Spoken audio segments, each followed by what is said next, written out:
It all begins in the land of Azure, and the mission is 99% complete. A winged girl gets thrown back, landing gracefully as she says the bastard still hasn't shown up. At this rate, they weren't going to win. The leader of the place, named Ember, declares that everyone there today would be annihilated. No one would survive the rage and fury of his flames. The fairy is certain it's over until a shield appears in front of her. The healer Sato, level 96, tells her to quit calling him a babysitter. The girl charges forward again, thinking she just needs to hold out until that person arrives. She is Hyena Tomi, the third most famous on the ranking, and she's there to throw a solid punch at the boss. However, the monster simply replies that her effort is futile. She unleashes her combo on the shield. Look at that, the damage is stacking just like in the game. But apparently, it didn't do any good because she's thrown far back again. At that moment, she calls out for someone who appears right behind the boss, saying she can count on him. Where did that strike even land? It hit a rather peculiar spot on the boss. Then he disappears, saying he's sure he caused considerable damage. But in just a second, the boss is already in front of them, saying their speed doesn't even compare to his, and he sends an attack straight at them. The two fallen allies call out to their comrade, and that's when something snaps. A sword clashes with the bosses, and he smiles, saying he's finally arrived. The strongest of them all was now among them. The blonde apologizes, saying the remaining forces gave him a bit of trouble, but there's no need to worry. He, Kamehara Shizuya, had arrived. The guy is the #1 ranked player, and right away the boss comes charging in to strike him from behind. But he manages to turn around just in time and block it. An all-out brawl kicks off, blows flying back and forth, and he's tossing out some heals here and there, mixing in gravity skills. The fight rages on, and Kamehara says he's going to wrap this up in about 3 seconds. A golden lion appears in the sky, and it looks like he lands a clean hit on the boss's head with everything exploding around it. Well, not exactly the head. Turns out he blasted a crater right into the boss's chest. And just like that, the Mappo Tofu Guild had defeated the boss in record time. The sky clears, and everyone's in awe that the boss went down in a single strike. The ninja there, Nishi, points out that without his perfectly timed sneak attack from behind, it wouldn't have won. Meanwhile, the healer just watches, thinking that it's not just the items and raw power that Guy has, his judgment and understanding of the game are on a completely different level. It might have looked like an easy victory, but creating an opening like that is only possible for someone who fully understands the system. No wonder he was called the King of Azure. That's when a window pops up for Kamehara. He's just completed 100 out of 100 achievements in the game. Finally, he gotten everything, and as far as he was concerned, the game was over. But suddenly, one last achievement appears: Omniscience and Omnipotence. To unlock it, he would have to be the first player across all servers to achieve everything before anyone else. Right then, another game window appears, announcing to everyone that the servers will shut down in 5 seconds. Once they log back in, there will be new maintenance. 5 seconds isn't much time to process that, but everyone seems hyped to see what this new expansion will be. Kamehara, however, is thinking about how much he'd like to see everyone again. But 5 days pass, and there's still no word from the game. The most famous game in the world, an international craze, vanished without a trace. Kamehara is furious, because he was logged out without even finding out the true reward for finishing everything. Online, everyone's upset, wishing their favorite game would return. A train stops at a certain station, and the protagonist is sitting there feeling a bit down while reading the comments, until someone tells him to check out this declaration of war. He clicks it, and a streamer says she's found something important about Azure's servers, something related to the Mappo Tofu Guild. Apparently, in the completed missions ranking, they reached 101%, which clearly points to some kind of cheating. She wants the leader, Kamehara Shizuya, to explain exactly why that happened. The protagonist is at the window, also confused. He guesses it might have to do with those 100 achievements, but he has no idea. Suddenly, people on the train start asking, what is that? When he looks ahead, a massive portal has appeared inside the train. Oh, it's the classic omniscient reader's viewpoint moment. Something begins to take shape up ahead, while strange digital patterns appear on his body. The train starts braking hard, and everyone is thrown around. In an instant, a slash cuts through and blood sprays. The protagonist is still confused. What the hell is going on? From the wall where the slash hit, a knight steps out. What the? Take it easy, Game Master, what's the deal? Sung Jinwoo only had to face this kind of thing after 10 chapters. And it's not just one. There's a whole squad pouring into the train. Everyone's running, but the creatures are already on them. What chance do the poor passengers have to escape? The swords are bigger than their bodies. Oh no, are they going to kill the cute girl on the train? She gets sliced right in half. And my dear little protagonist thought you were going to pull off something heroic, but no, you're just standing there wide-eyed. You better snap out of it, because while you're wondering what's going on, the creature's already coming in to strike you too. He dodges only because he's seen a technique like that before. The creature's already flipping through the air. It just opened the portal, calmed down already. And the worst part is it seems to be using a technique similar to one he himself used. The trick to dodging it is actually to rush in and slip out underneath. The monster's staring him down, and he realizes it's exactly what he was expecting. Kamahata Shizuya is level 1 with no class at all, but he holds the title of Omniscient and Omnipotent. The creature in front of him is a level 35 commander, and the move it used was the Lion's Slash. Coming out from the worm's territory, he's already wondering which way is the shortest path out of here. He knows he's probably in what's known in the game as the Worm Dungeon. The problem is the beast's locked onto him, so the moment it bursts out of that thing, he's forced to take off running again. But our boy doesn't stand a chance. How's he supposed to win a one-on-one when it's level 1 against 35? Still, he says that in that moment, for some reason, he forgot he was in the real world. His mind didn't register that a single mistake could cost him his life. Instead, he found himself wanting to seize the opportunity. He hadn't played in a while. Well, a while meaning 5 days, the hopeless addict. The monster's about to land a hit, but he says it's a shame for the beast. It's game over, as the worm bursts out and devours it. Apparently, he knew the exact timing for when that worm would emerge. At least, that's what it seems. He claims he gambled on it, and it paid off. Right away, he pulls out his phone, wondering about his friends. Everyone's talking about alarms going off, obviously, but his battery's down to 8%. And to make matters worse, another squad of level 30 creatures is already heading his way, so he's got to get moving fast. At least this game is generous enough to have auto-loot. Items are being picked up automatically. The drop was a level 25 sword with ridiculous stats, and he says there's no way something this strong should exist at the start of the game. A message then pops up asking if he wants to activate Hatred Pursuit. That's a skill used to recover items that have been stolen from you. Oh, turns out he didn't activate it. The monster used it on him for stealing its sword. Even so, he equips the sword, and for a second, he thinks he's leveled up to 8. Maybe his stats were reduced, or maybe it's because of that Omnipotent title.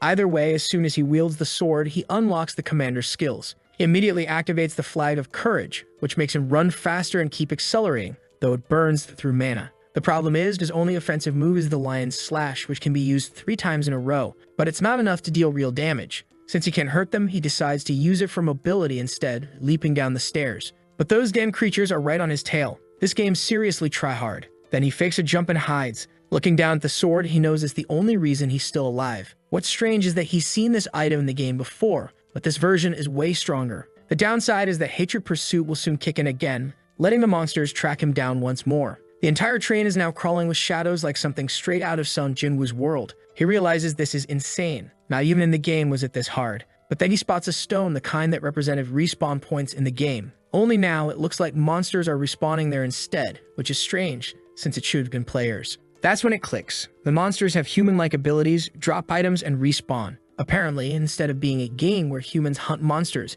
it's flipped around, which is terrible because that means the creatures can keep spawning infinitely. Now he's going to see what life's like for a monster, killing a player only to watch them come back hundreds of times. With that in mind, he decides he can't just stand still and die. After all, he's the one with the greatest chance here. Nobody knows this game better than he does. Even if the enemy is like an immortal player, and even if he only has 1 life, he's going to survive. Already heading down a few flights of stairs, he's searching for the Worm Dungeon. Right up ahead, he finds the path to a C-rank area, perfect for the start of the game. That's because he knows a way to push deep into that dungeon and finish it, without even having to face the boss. The problem is, if the trick he used in the game doesn't work here, he'll have no choice but to face it head-on, and his chances of winning were practically 0. But worse than facing the boss is dealing with this pack of knights already chasing him again. The game really has flipped. He's forced to run for his life, put some distance between them, and only then start farming the dungeon. The trouble is, during this escape, a swarm of worms has joined the chase. At this rate, they're going to catch him, until finally he spots a way out. Once again, he uses that Lion's Slash to leap and dive into a small opening.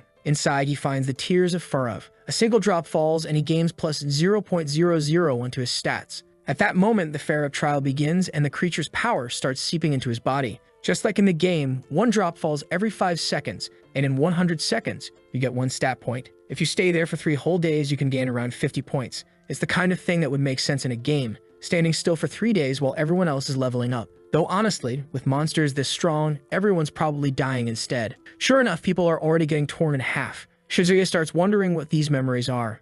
Another memory hits, this time of the first girl who died on the train. It feels like his mental state is being debuffed by something. Yet another strange difference between the game and reality. Then a strange voice begins calling to Shizuya. His friends are smiling, until suddenly they turn into a heap of twisted corpses, telling him he's late. He wakes up with a start, realizing this is all part of Furav's trial. As the drops fall, you start getting hit with mental attacks. He needs to stay calm to farm as many stats as possible. 2 days have already passed. He just needs to hold out for 1 more. But then the blade slices across his chest. When he turns around, it's one of the soldiers, and he wonders if this is the end. There's no way an ordinary human could defeat a creature that much stronger, with player-like traits that can revive infinitely. Maybe it's time to give up. Humanity wouldn't stand a chance against something like this. But no, he's the strongest player. Even at a low level, he's not going to lose to some early game mobs. He lets out a shout, and of course, it turns out to be a mental attack. That's when Farev recognizes him and he becomes one with the species. He relaxes, noticing his chest is perfectly fine. It was all just an illusion. It seems he's farmed all he could here, and it's time to leave. Since he's now one of their kind, in theory, the worms shouldn't attack him. But right behind him, the boss appears. The creature stares him down, but instead of attacking, it lays an egg on the ground. It's a worm essence, and for some reason he's worried it'll hatch into a loli, because lately every time there's an egg, one of those cursed little girls pops out. But this time it's not just an egg, it's something he can eat to restore health, thank goodness. As soon as he leaves the dungeon, he sees that most of the higher level creatures have moved out, leaving only level 20 knights. He's now level 25 from his time inside, and with the extra stats and the sword, he can handle them. He starts by slicing 3 or 4 of them clean in half with a lion's slash. Another one charges in for a shield bash, but he uses that flag sprint skill to dash away. Then an arrow comes flying, but he just keeps burning mana to maintain the skill and sidesteps out of the way. An extinguisher explodes nearby, and he realizes that even at a similar level, he can't stay in this area for too long. These creatures were endless, and they even seemed to have some level of organization. In the middle of his thoughts, one bursts straight through the wall, appearing above him. And this time, it's no illusion, it lands a clean hit on his shoulder. He falls back, realizing he'd let his guard down. That's when he notices the monster holding a portal stone, yet another player-type item being used. With that, several of the creature's allies appear at its side. The problem is, he's injured and has no way to dodge. But once again, he's saved by the giant worm. Since he's now part of the species and being attacked, the creatures react in his defense. He's grateful, saying it was by the slimmest margin that he didn't die this time. At least he still has the egg that can restore his health. Then he notices the portal stone has fallen to the ground. He tells the worms to eat the item and move at high speed. He needs to create a distraction to escape, and the worms surge through the tunnels, tearing through players. From the monsters he kills, he reaches level 17 and picks up more weapons. These ones, however, have no class restrictions, probably because of his power and omnipotence title. He knows the creatures are just like players and will respawn, so he makes a run for it. Outside the city, evacuation signs are everywhere, and everyone's shouting for people to flee from the creatures. There's a poor mother holding a child, while a knight and another beast spin a massive ball on its back. And of course, the upstanding citizens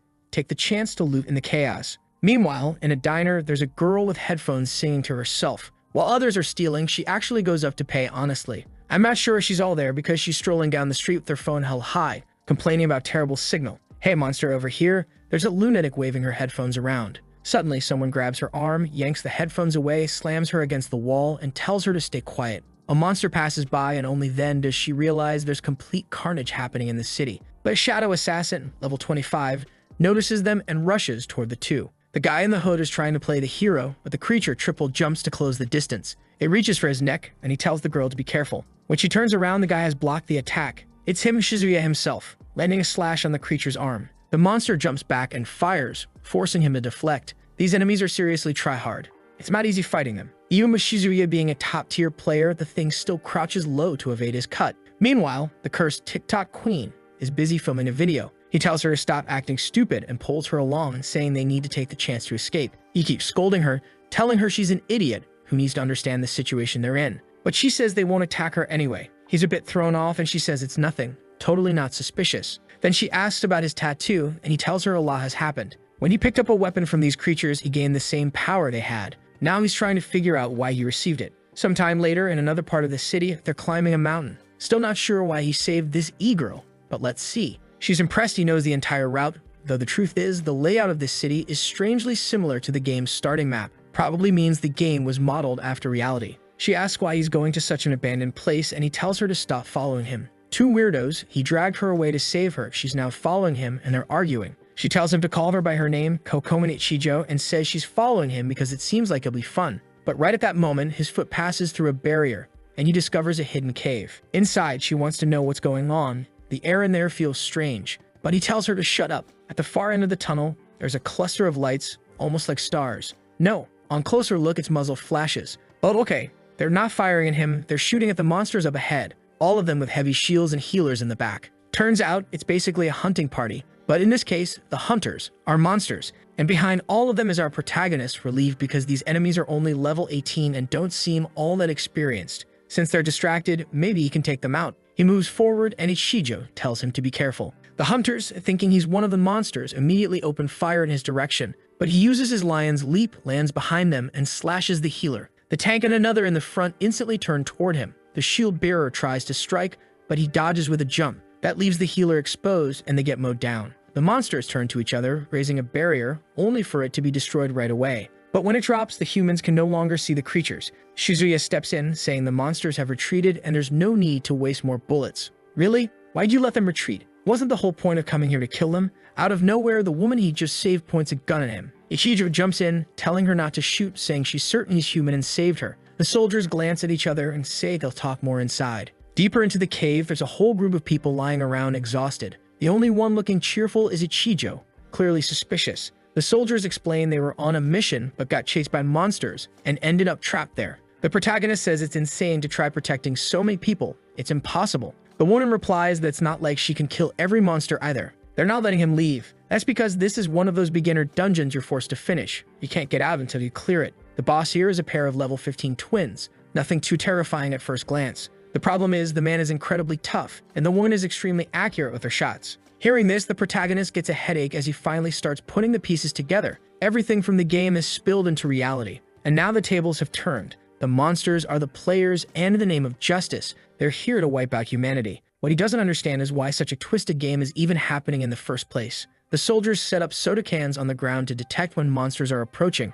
When a creature steps on them, they know it's coming. The oddball Ichijo says she'll go check while the soldiers start evacuating everyone. She peeks around a rock and sees 5 of them approaching, and the worst part is they're always so well organized. The protagonist says that now the civilians are evacuated, it's time to deal with this. The enemies are level 20 to 25. The archer fires an arrow at the ceiling, which works like a light source. The protagonist charges forward, saying he only needs support while he takes care of the ones at the back. He heads for the shield bearer, but the weird-looking mage at the front conjures 3 fireballs and launches explosion after explosion, forcing him to dodge. He gets right up to the shield and uses that leaping technique again to land behind them. The soldiers keep firing as he cuts through the first target. For an experienced player like him, these creatures, with only basic skills, are easy prey. The archer fires an arrow that looks like it's going to be an easy shot to dodge, until it curves mid-flight, revealing it was a precision shot. Out of the whole group, the archer seems to be the only one with real experience. But then with a sudden explosion inside the cave, everything turns chaotic. The soldiers keep shooting, asking if he's okay.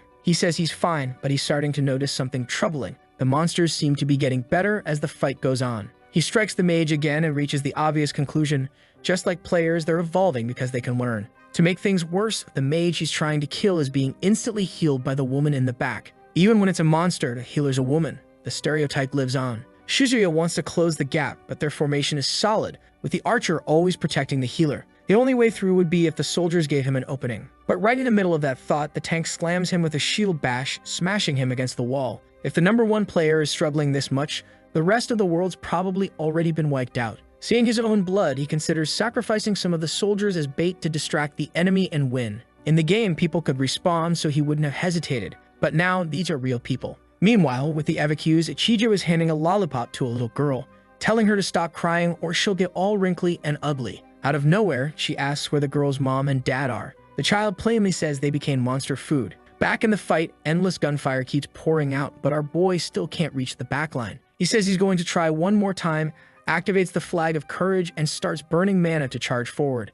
But just as an arrow is coming his way, he quietly says he's sorry. At the same time, the little girl asks Ichijo if the soldiers are going to die. Shizuya dodges and the arrow ricochets, flying straight into the chest of a soldier, dead center. The woman beside him is speechless, while Shizuya says that, unfortunately, to finish off these player-type enemies, he'd have to sacrifice someone. He knows that in the game, there's a kind of link system between people, and when that's broken, they tend to lose their focus. The woman is calling out to the man who took the hit, but Shizuya tells them there's no time to mourn. She drops to the ground, grabs a gun, then a bag full of dynamite, and throws it toward the monsters, emptying bullets and setting off explosions like a mad woman. This guy's practically living up to Sung Jin-woo's style, letting people take the fall so he can swoop in for the win. But when the smoke clears, the poor woman drops to her knees, heartbroken over the loss of her husband, or maybe her partner or close friend. Then suddenly, he gets up coughing. Turns out Shizuya wasn't being reckless. He judged the situation. The flag of courage doesn't just boost speed, it also raises the defense and max HP of nearby allies, and he figured the man could tank it. The guy stands there, bewildered, looking at all the dead monsters without knowing what just happened. The woman elbows him in the chest and something falls to the ground. She picks it up. It's a ring. The poor man had been planning to propose, but seriously. In the middle of the apocalypse, now she's all emotional, and he's blushing as he pulls her into a hug.